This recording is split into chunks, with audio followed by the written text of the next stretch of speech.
What would you do if you found yourself in a trios match with Britt Baker, Rebel, and Jamie Hayter versus Kris Statlander, Riho, and a debuting Ruby Soho? Today, we'll take a look at the mistakes made in this matchup and what you can do to ensure victory in this AEW Women's Trios match. At one point in this match, Riho fights her way out of a hold by punching Jamie Hayter in the thigh and throw rolls, also known as a throwel, Jamie into the corner, where Jamie stares down Kris Statlander and Ruby Soho before punching Statlander off the apron. Soho dodges Hayter's attack before Riho foists Hayter's attempt to prevent the tag. Okay. First off, what is this? What is the point of those punches? Why didn't Riho just throw in the first place? If you are going to go to the striking route, there are much better places to strike. The gut, the side, the head. I'm not exactly sure what Riho was thinking by throwing these lackadaisical punches to Hayter's outer thigh. Then, when Hayter is in her opponent's corner, Hayter fakes out Statlander and knocks her off the ring, while Ruby just stares at her? Ruby should have taken this moment to attack Hayter, but instead dodges an attack and follows up with nothing. Riho then dives through Hayter's legs and then chooses to wait for Hayter to grab her. In this situation, why would you do that? Riho's mindset should have been, I'm gonna tag in one of my partners at all costs. I'm not 100% sure on what AEW's tag team match rules are. I've searched Bing, Google, and on AEW's website, and their rules are not laid out. Maybe they don't have rules laid out because, let's face it, most of the time it doesn't seem there are any, or the refs just don't care to enforce them. In my last video, I talked about how Chuck Taylor of the Best Friends made his partner, Orange Cassidy, run across the whole ring to tag Chuck with his farther away hand. I didn't realize when I made that video that Jungle Boy's official tag was made when he was on the middle ropes with his outside arm. Soho here is using her inside arm, the arm that is farther away from Riho, and she isn't trying very hard to reach to her partner to save her. Why isn't she using the closer arm? Doesn't she want to win in AEW, which claims wins and losses matter? Riho makes the tag, and Soho attacks with the fire of the hatred for the company she just left. Soho gets a failed pin attempt and tags in Statlander, who then is woman-handled by Hayter for a failed pin attempt. Hayter tags in Rebel to attempt a dual suplex, which Statlander counters with a double suplex. Okay. One thing I never understood wrestlers doing is turning their backs to their opponents. Even after Soho's flurry of punches, she shouldn't have just turned her back to Hayter and stood there for a second.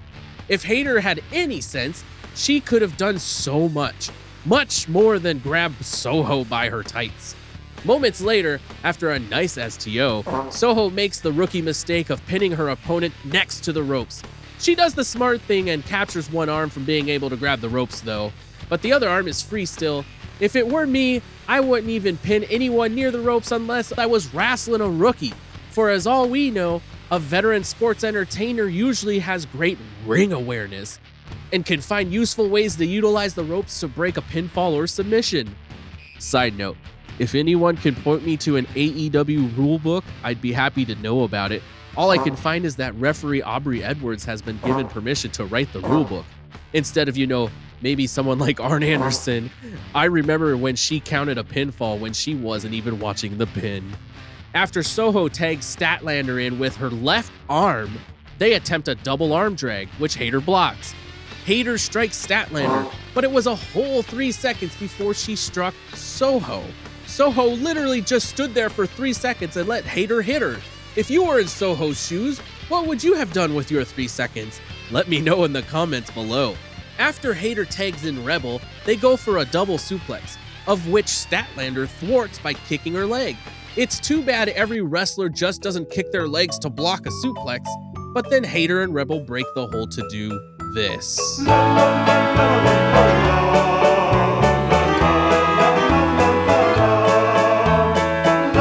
Seriously, what kind of punches or forearms were those? Why even do them if you're not going to lay them in? Statlander probably felt better after that massage. Statlander definitely must have, as she went to double suplex both Rebel and Hayter at the same time, since they forgot to kick their legs. Statlander gets a rally in, also getting a close pin before Britt Baker interferes. Statlander eventually lays out Baker before getting Riho on her shoulders.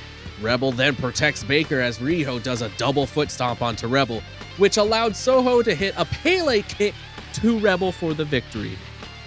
Okay. I'm not exactly sure why Rebel allowed Statlander to roll her up from the Cazadora.